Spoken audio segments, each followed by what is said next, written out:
ये 1992 की एक गर्म और भारी दोपहर की बात है। मैं बाइक पर झेलम शहर से सराय आलमगीर जा रहा था।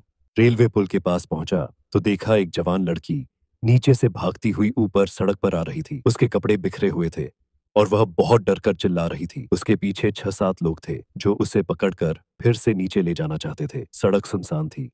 मैंने बाइक रोकी। लड़की मेरे पीछे आकर छुप गई और बोली, भाई, मुझे इनसे बचा लो। ये मेरी इज्जत खराब करना चाहते हैं। मैं उस वक्त ताकतवर और अपने आप पर भरोसा रखने वाला था। मैंने फैसला किया कि जो भी हो जाए, इस लड़की की मदद जरूर करूंगा। मैंने उन आदमियों से कहा कि इसे छोड़ दो, लेकिन उन्होंने मेरी एक भी बात नहीं मानी। उन्होंने मुझे धक्का दिया और लड़की को खींचने लगे। मैंने एक को पकड़कर जोर से फेंका। बाकियों ने मुझे गिराकर मारना शुरू कर दिया। करीब आधा मिनट यही चलता रहा।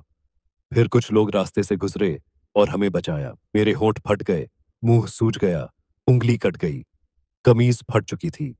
मैं सड़क पर बैठ गया। लड़की ने मेरी कमीज से पट्टी बनाई और मेरी उंगली पर बांधी। मैंने उससे पूछा, बहन, तुम बच गई? उसने कहा, हाँ भाई, अल्लाह ने मेरी हिफाजत की। उसकी बात सुनकर मुझे सुकून मिला।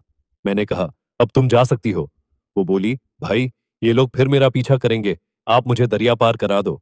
मैंने उसे पुल पार करा दिया। जाते वक्त वो बोली, भाई, मैं एक फकीरनी हूं, लोगों के दिल की बात समझ सकती हूं।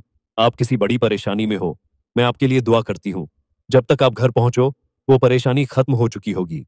और जिन्होंने मुझ पर हमला किया और आपको मारा, उनका अंजाम आप आज रात तक देख लोगे। उस वक्त मैं एक सरकारी अफसर था, लेकिन एक बड़ा मसला मुझे बहुत परेशान कर रहा था। मैं बहुत हैरान हुआ कि इस लड़की को मेरे दिल की बात कैसे मालूम हो गई। अब मैं लहूलुहान और फटे कपड़ों में मोहल्ले नहीं जा सकता था। शाम तक मैं नहर के किनारे छुपा बैठा रहा। फिर अंधेरा होने पर घर पहुंचा। मेरी नई नई शादी हुई थी। बीवी ने मुझे देखा तो बेहोश होकर गिर पड़ी। मैंने उसे सब कुछ बताया। फिर वो शांत हुई। उसने मुझे एक सरकारी चिट्ठी दी जो क्लर्क दे गया था। मैंने पढ़ा तो दंग रह गया। मेरा वो मसला हल हो चुका था। वो फकीरनी की दुआ कबूल हो चुकी थी। रात को बीवी ने मुझे गर्म दूध में घी, हल्दी और अंडा डालकर दिया और सुला दिया। हमारा घर दरिया के पास था। रात को बिजली गई, शोर सुनाई दिया। नाली का पानी उल्टी तरफ चलकर हमारे घर की तरफ आ रहा था। सुबह पता चला बहुत बड़ा सैलाब आया है। शहर में पानी छतों तक भर गया था। मुझे उस फकीरनी की बात याद आई। उनका अंजाम तुम आज रात तक देख लोगे। मैं रेलवे पुल की तरफ गया। पता किया कि वो लोग कौन थे।